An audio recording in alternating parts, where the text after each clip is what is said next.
you to start by telling me a little bit about the name Sizzla Kalonji? Like name, like nature. That name was given to me by Mr. Harris, Homer Harris. The farmer owner for Rappers Records, Nasty Rappers Sound System. Yeah. And like name, like nature, you know, we met up with Mr. Harris based on the link with Dean Fraser, coming from Caveman Studio. Dean Fraser. We met up with Mr. Harris at 2B Grove Road. That's where we used to do rehearsals. We had great musicians, great artists in Jamaica doing a lot of rehearsals there. We met up with Mr. Harris, we started kicking in there, you know, after school, having nothing to do, just all of us would just be at 2B Grove Road. And you know, we did a lot of reading, a lot of reasoning and so on, you know. We have that essence, that fire burning, you know. Sizzla wasn't with any name rather. Mr. Harris looked at me and said, who call you Sizzla, you know? And I said, why you call me Sizzla? I said, because you're always burning fire, you know? So it's just a natural inspiration. Sounded well, I just worked with him. Okay, and the Kalonji? Well, I gave myself the word Kalonji, hearing a name in Swahili. Kalonji meant victorious, you know, and I was like, yeah, you need another name. Sizzla is just too single. You need a click to it. Sizzla Kalonji, and I said, alright, Sizzla Kalonji, I work with that. Okay, ever thought about changing the name since it was quite a lot? No, never. So you got it and it's stuck? Yeah, I like the name. Okay, tell me a little bit about the challenges that you would have encountered as an artist. Been like trying to get your voice out on the mainstream, so a few challenges would be like transportation. You got to you're a little sacrificing getting from one point to the next point. The next challenge would be like having communication, having the links to these artists and producers, musicians, getting your way through the fields and getting out there. But it wasn't much of a challenge because I got a direct link. You know, we're all musicians, my dad musicians and mechanic and then you have a friend. So it was like one snap from Augustown who met one of my friends in Nannyville, Larry Bell Davis, and from there Larry Bell Davis said, you know, got a sound system called Caveman.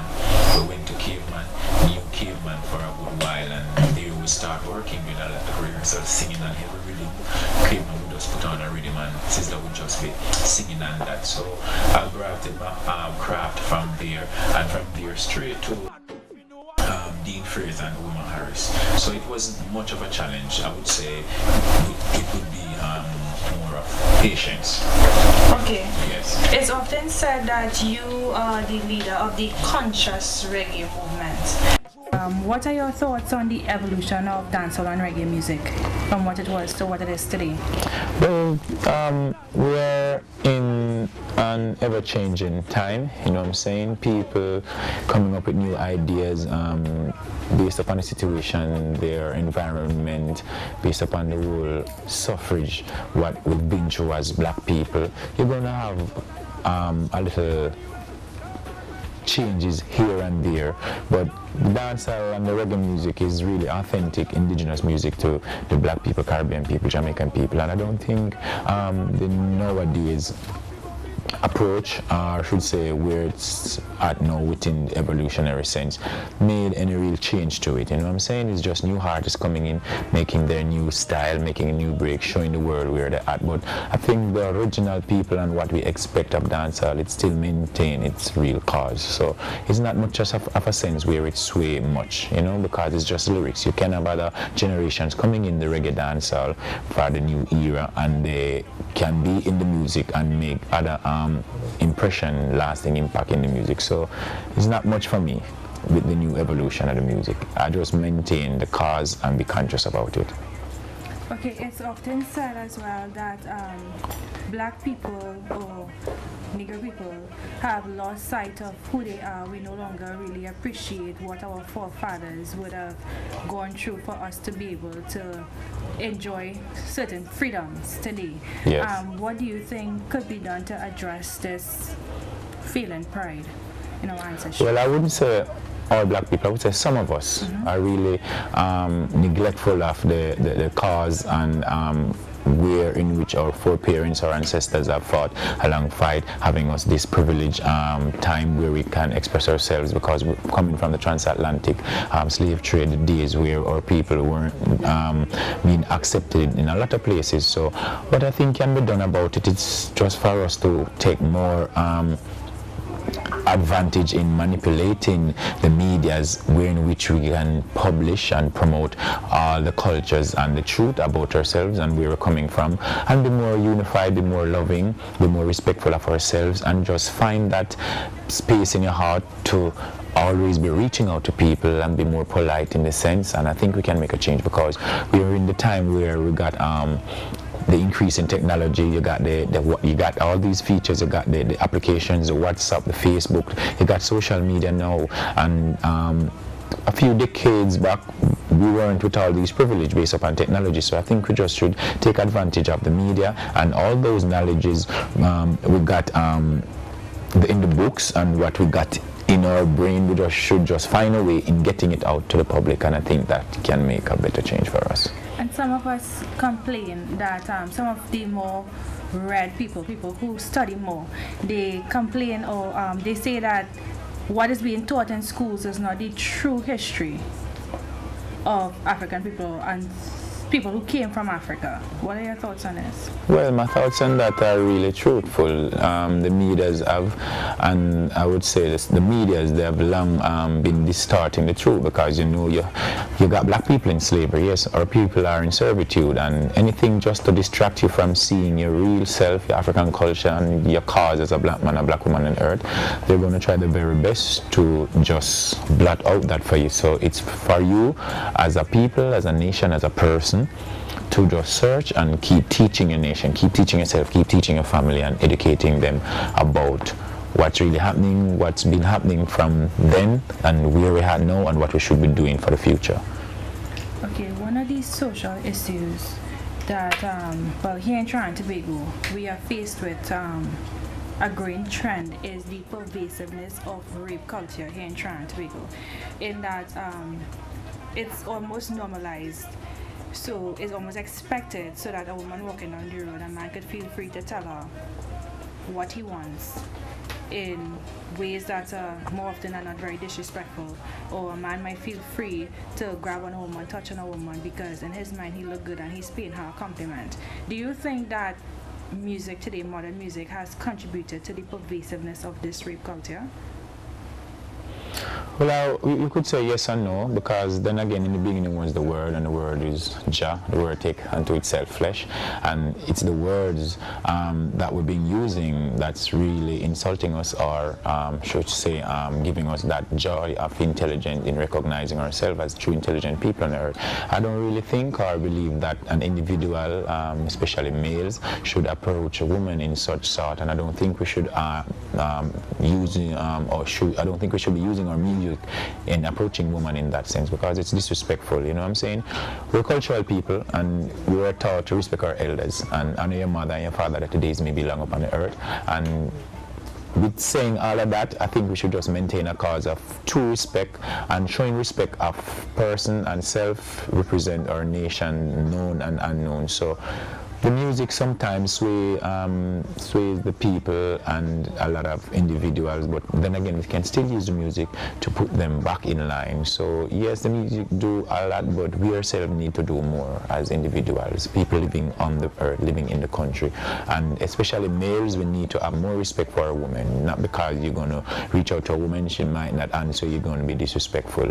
You know, they got their private life and their own realms to live up to. So we just need to be respectful of ourselves. Outside of music though, what do you think are some of the mitigating factors that would have allowed men to sink to such low depths?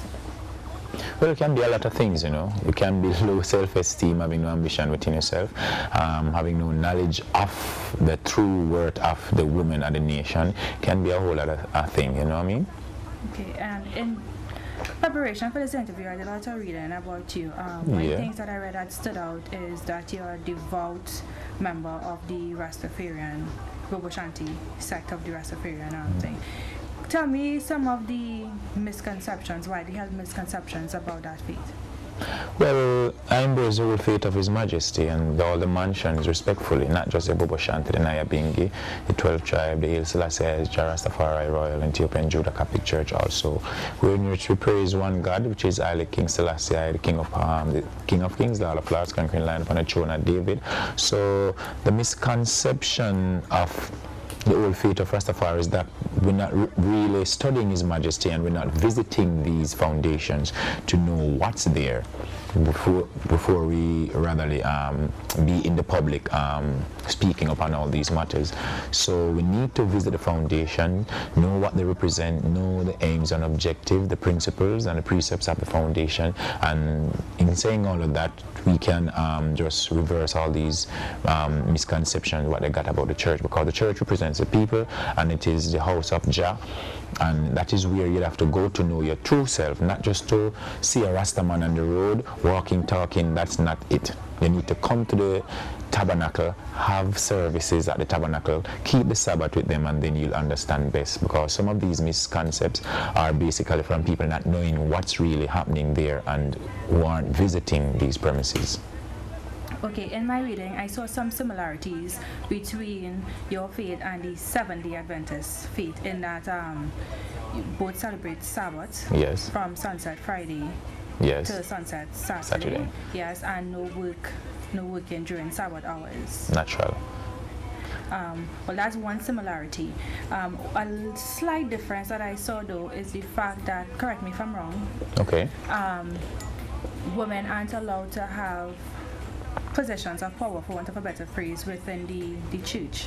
Is that correct? No, women are really powerful, and you see, it's the triple crown monarch. It's a crown head, Alpha and Omega. The king took the crown and the throne with his wife, Empress Menen. So women are very powerful. It's just that when she's on her cycle, she's not allowed to be around the altar and places of worship. Okay. All right. What are some of the truths that your faith holds there that you think could positively contribute to society as a whole, if we were to pay attention more to what you guys are and what you represent?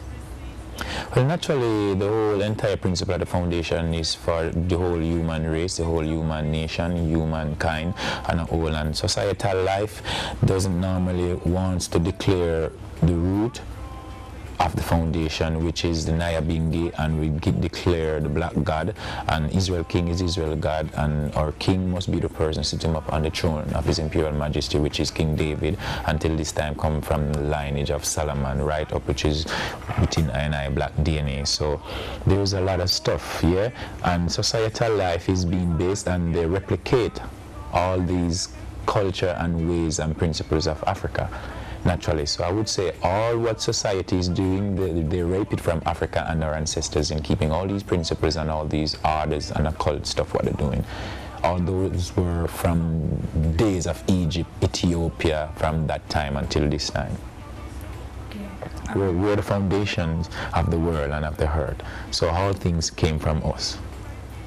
Do you think that here in the Caribbean, do you think that the powers that be should do more to ensure that the generations coming up know more about the true history of our ancestors? Oh, certainly. I think they should include His Majesty Prince Emmanuel and Marcus Garvey's teachings in the curriculums of the school and so on. They need to put all these things in the universities. What we got as Rastafari priests and representatives, families, on the mountain, in the tabernacle, surely and solely belongs to the people. It should be promote and conceal not.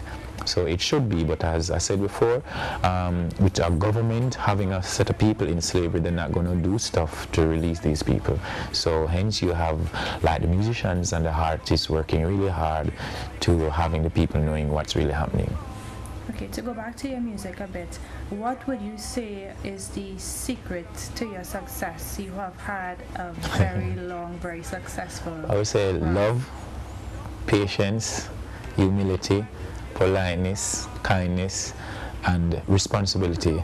Powers comes with responsibility. You have to be a responsibility, else you ain't going to have any success. Okay, if you had to give any advice to some of the younger artists coming up, what would you say to them? I would say respect yourselves, respect your families, respect those around you, and try and find that love, because a true leader is being represented, is being I would say known to the world with the highest quality, highest sense of discipline, and you should read a lot. And things like interviews, press conferences, autograph signing, where you go and meet and greet people, you should get all those things done, and it should be first priority on your list. And never stop recording, and always be defending the poor, the less unfortunate people. The rich, they can help themselves, they need to look out for the poor, and you must love women and kids. What has been the highlight of your career so far?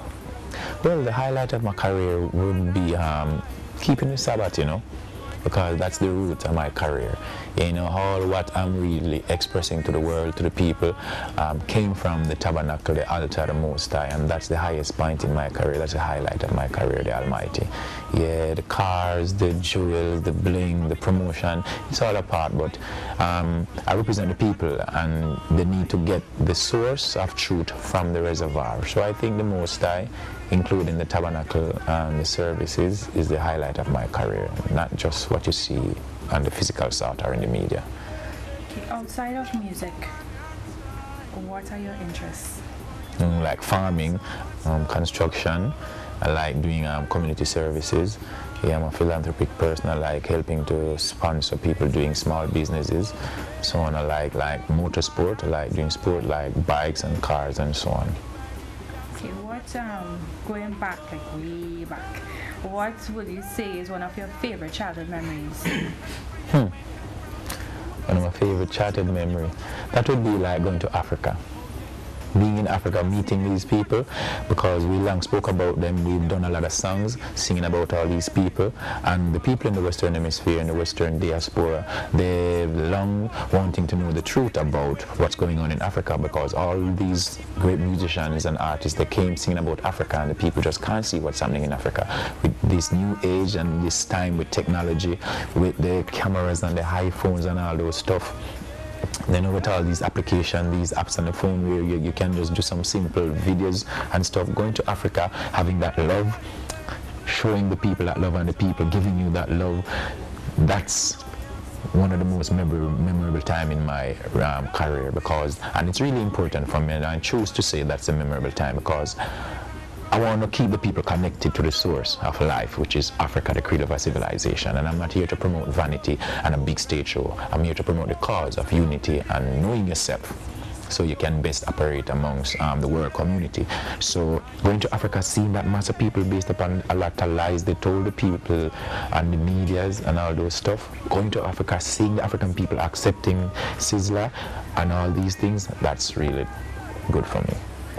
How have you been able to sustain a career where, from what I understand, you sell out events? So if you come here 12 months out of the year, in Trinidad specifically, you will sell out 11 if not 12 out of those times. What do you think? What sets you apart as an artist that keep these people coming back? Speaking the truth and maintaining that part of life, and being happy and honest with the people, being a part of the whole movement, because the music is not just to make money. We use the music to advertise.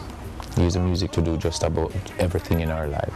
So we don't just look at the music for the incentives coming in from the music. We look at the music helping other people. People just want to use the music to make a living, and they just need a Sizzla to just come and sing for them to get something in their pockets, so they can help the kids go to school and pay some school fees or some rent, you know what I mean? So I'm always there doing a lot of stuff, and I've done a lot of charitable stuff, and when you've done a lot of charitable stuff, people will support you. You need to support other people's events and things like those, and sometimes it's just a mistake between the Almighty and what I've been representing from that time, Genesis of my career up until this time. And then again, sometimes we don't got the minds of the people. The people got the authority to make up their minds, so they do whatsoever they please. So once it's a Sizzla, it's just love, joy, and happiness. People want to support you. Okay, and looking back at your career, which has spanned decades, what, if anything, would you do differently?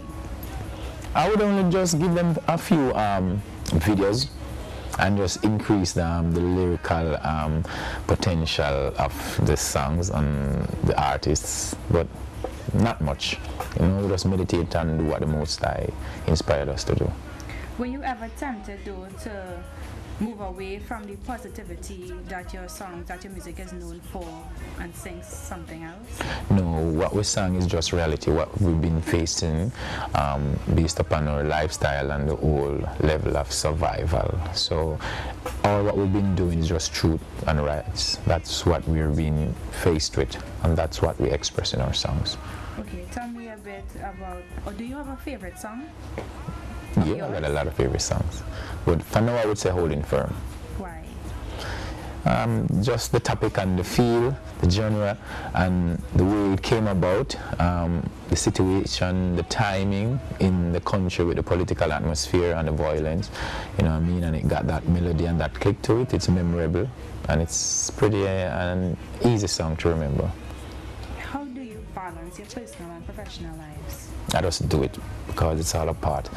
We woke up in the morning, back up prayer, take care of the kids, take them off to school, help the lady do the little domestic stuff and what you should be doing as the male in the family. And after that, you're all free. We hit the street with the crew, we're in the studio, or we're on the farm, or we're in the country, try to make it back before, you know, it's too late. And it's just an ongoing process, and we practice to be perfect in doing such. And reasoning is a lot also to maintain that balance, because you got to reason with your other half, knowing that you're going on a tour, you're going to be doing this, you're going to be doing that, so we can both adjust. And it's life.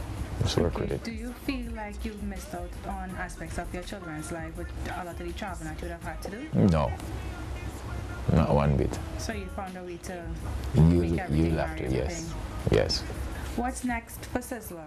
Well, you got this whole Christmas season coming up in Jamaica, so I'm going back to do a lot of shows in Jamaica, and we're presently trying to structure a Europe tour for 2017. Okay, any thoughts about retiring, or is that? No, I don't think I'll be retiring.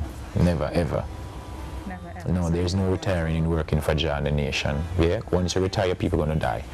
I'm not retiring. You got to keep people going. Yeah, that's it. No time to retire.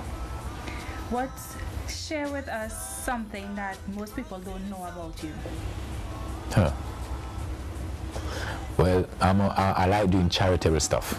A lot of people don't really know that. I like doing charitable stuff, and I like visiting like schools and hospitals. I like constructions. I like helping people to make themselves better. I like encouraging people, advising people.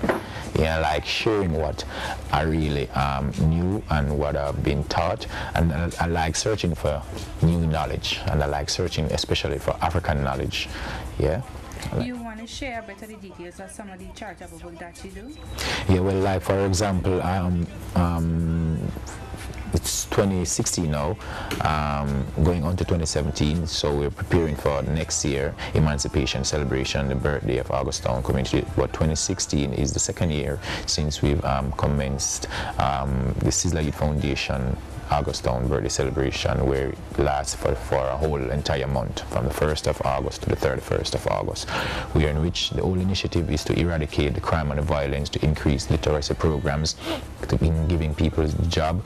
And we've got a lot of people on board. We've got a lot of community-based organizations. We got the University of the West Indies, the support from the principal of the University of the West Indies. We got the member of parliaments coming in giving speeches. We got the senior superintendent from the Jamaica Constabulary Force, and a lot of people from, you know, the doctors department, dentist department, where we've placed the month of August into different segments, where each and every other day we got something doing in the community, and we replicate such and try to bring it to other communities, neighboring communities in the country. So it's the Sizzla Youth Foundation. I'm working with it really well, because I would like to give back to the community, but not just make it out the pocket, through a system where we can learn and where the world community can really advise and help, and they can contribute towards such a cause. And when was the Sizzla Youth Foundation conceptualized? Well, that's from a good while, you know. From the time with Fatis coming up with the Rastafari brethren and sisters growing up in the ghetto, I've long wanted to structure something like that. But it's about 5 years ago now since we've started it. So, well, 5 to 6 years ago, on record. Okay, and how has things been going with it? Has it Really been progressive, yeah. We don't really do a lot with it, but when we do something, it's really significant and huge. Alright, okay.